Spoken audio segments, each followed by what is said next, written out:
I'm Karen Cherry Brown, and I'm the founder of SIPS Healthcare Solutions. Cherry Brown. Yes, How you doing sir. today? I am doing awesome. And yourself? Doing well, doing well. There are a lot of things going on right now. There's a lot of conversation going on out there, and one of those conversations is surrounded by the talks and the experiences of DEI.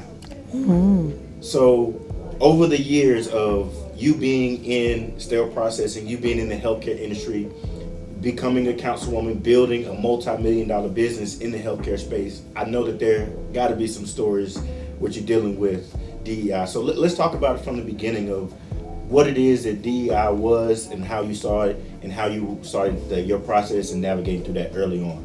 Okay. So interesting you say DEI, because I'm going to take it back to affirmative action. So I'm grateful for DEI, affirmative action prior to DEI, which coming up, like you said, in sterile processing as a employee and navigate even challenges with that. There were opportunities where for me to even get promotions within the department prior to getting into management. And, it was just be grateful we hired you, you'll never go any further. And I remember going back to school at 30 and, getting a degree.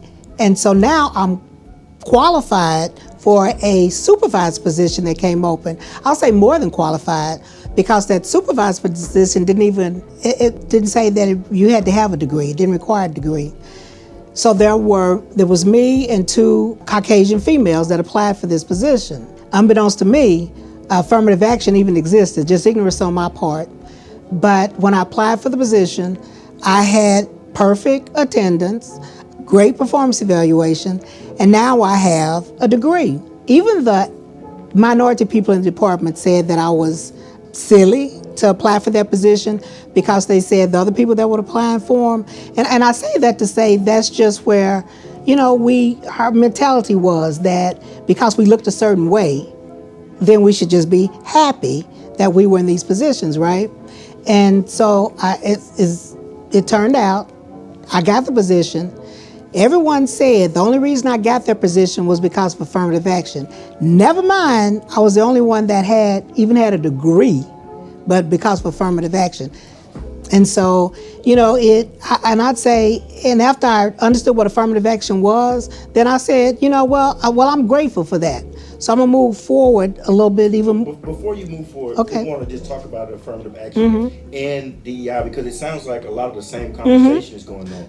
You were qualified for the position, the only one qualified for the position, yet still they tried to paint the pictures. The only reason that you got it was because of affirmative action. Never mind. So talk about that aspect a little bit of being qualified for the position and still being looked at as you're only here because of affirmative action. And some people may say you're only here because you're a woman or you're the color of your skin. Yeah, I think that's ignorant. I think that's the most ignorant thing. And I also think it's one of those things that, people say that to try to play it down.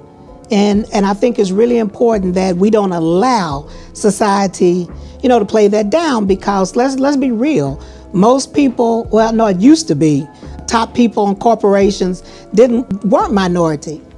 And so they were able to have their companies look however they wanted them to look. And I mean, it's your company, and justly so. But if it's a corporation, even with your company, I'm grateful for affirmative action. If it's a small company, large company, that there is some measure in place that says, let's just look, let's try to be fair, which affirmative action actually says equal opportunity for job employment. It wasn't based on color. It said equal opportunity. And if we look at DEI, same thing. Because DEI, the D for, look, my blank, for diversity, but it's embracing. Oh. So DEI, so diversity, but it's embracing our differences. And then the E for equity, it's making sure that we treat everybody fairly. And then the I is inclusion, making sure that we respect each other's differences, our backgrounds, our cultures. And so prior to all that, me being in leadership, now I'm in these interviews, right? Brought in for these meetings, these interviews, and I'm looking at the group and I'm not included, right? But they're looking at interview applications and they're throwing certain resumes in the trash and then deciding, Karen, you can call these people. So I'm one that's gonna go back and look and see. So I saw it was names like LaQuisha, Shanae, I'm exaggerating on the Shanae, but it was obviously they were pulling out names that looked like ethnic names and throwing those in the trash. And so with my name being, and I'll back up even further, it was Karen Lindsay when I first got into sterile processing. Prior to sterile processing, I was a dental assistant in California. California is a lot modern than a lot of cities as far as being able to embrace culture, embrace change. And I moved to Mississippi because of a situation and end up trying to get a job as a dental assistant in Mississippi. So I saw in the newspaper, because this was before you looked online to find jobs, on the newspaper where they had 2 dental assistants. And I was so excited about being able to go interview for these jobs. So I sent my resume. Both people called me, and as it turned out, my interview was on the same day. So I go to one place in the morning, and the person looked at me and I said, I'm Karen Lindsay and I'm here for the dental assistant interview. She looks down and then she goes and she gets the dentist. He comes out and he says, we already have a gal that cleans our offices. So I said, well, I'm here for the position. He just cracks up, turns around, he mumbles, nobody wants your black hands in their mouth, and went back in his office. So I go that afternoon to my other interview. I'm gonna nail this one for sure. My feelings were really hurt, but I go to the next one. Dentist didn't even come out. The person says, and I'm assuming they probably called, person says, the dentist is not in. But I see all these people in the lobby, and he's the only dentist there. It's his one dentist office. So I said, well, do you know when he'll be back? And she said, I said he's not here. So needless to say, I never heard from anyone. But the next day they put in the paper, send you a resume and a picture. Yeah. So that was, early on that I wish there had been maybe affirmative action in place that would have stopped people from being, just blatantly rude, just blatantly mean. In the current climate of our country right now, these times, there's a lot of talk whether D should be there or DEI shouldn't be there. It's only putting people in places because of their differences, their ethnic differences, their gender differences, or whatever the case may be. When it comes to that conversation, if DEI and or affirmative action would not have been a part of the way things worked, where do you see Karen and where do you see SIPS if it wasn't for that?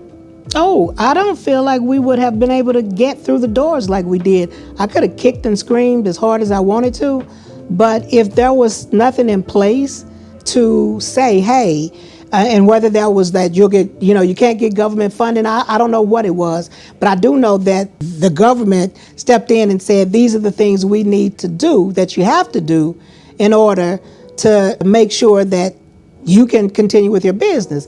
And I think back with, if it wasn't in place, so unbeknownst, like I said, that supervised position, and then even with starting a company, I remember one of the things that was said to me when I went to a place on the East Coast. We ended up getting the contract, but I mean by then we were booming, we were doing well, and we should have gotten the contract. But one of the things that they said was they would give us a $250 bonus if we actually achieved our deliverables, which I told them was something that they should never do, because if you hire someone, you're paying them to achieve it. And I found out a year later, we were a joke to them, that they hired us thinking that we wouldn't even make it 6 months. So it was pretty much like a bet.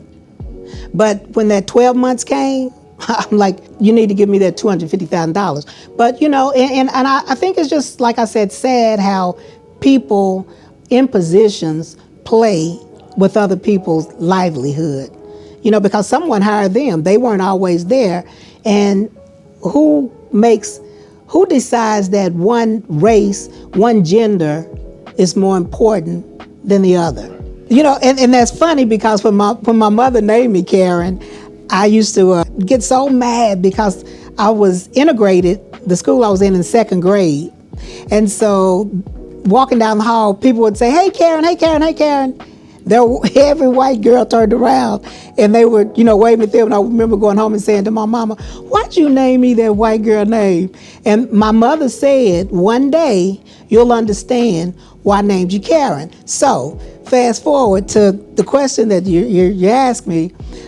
Now I have an MBA, umpteen years of experience, and I go to meet someone at an airport about a position. The person had looked at my resume, so assumed I looked a certain way and told me where to meet. I'm sitting there waiting on the person. The person walks past me. Nobody's there but me. The person walks past me, and I kind of lean up because I'm thinking, that he's going to come over to me. And then he kept going, so I said, well, maybe that's not him. Comes back by, and so I just called his name. He says, like, you aren't Karen, are you? I said, yes, I am. And then I said, were you expecting someone else? He said, yeah, I kind of was. And that wasn't the only time. It was a situation where I'm in another state and they had looked at my resume, and I was the perfect candidate. I'm starting work that morning and they said to meet them in the lobby at 7:00. I was doing interim. So that, some people may say, well, why did they not even look at you? I was doing interim, so they were looking at resumes at that point. And I'm in the lobby at 6:30 waiting, to this person to meet me at 7. Person comes out about 6:45 and no one's in the lobby. And I looked and I'm thinking that must be the person that's coming to get me. Again, looks at me, goes back to the back. And then I get a call from the company saying, are you anywhere close to the hospital? I said, yeah, I'm in the lobby. Oh, that's interesting. She said she didn't see you. She comes back out a few minutes later and she's looking around again. So I call her name and she's just looking me, up and down. And then she takes me and gets me acclimated, introduces me to everybody. So yeah, it's sad that, and this was not that long ago. Yeah, I would say, first of all, look up DEI so you'll really understand what it means, because I'm saying even at the level of political people, it just amazed me when I heard some men that are governors and then people that were on the streets asked the question, do you think that, and I'll say Kamala Harris was the vice president because she was African American and a woman. And they were like, yeah, not to look at all of her history, her qualifications, but just ignorance. And I say ignorance because I feel like if people knew better, then they would give better educated answers. And so what I would like to say to someone that's looking at that, asking that, is to first educate yourself, understand, but I really feel that DEI is still important. Because if we were able to just go back to the way things were before DEI, before affirmative action, there would be a lot of very qualified, intelligent people that are overlooked because of one's perception. Well, for one, we are a very family-focused business, and we believe in helping people achieve their goals. Bottom line is we care about you, we care about what your goals are, and we want to help you achieve them. I'm Karen Cherry Brown, and I'm the founder of SIPS Healthcare Solutions.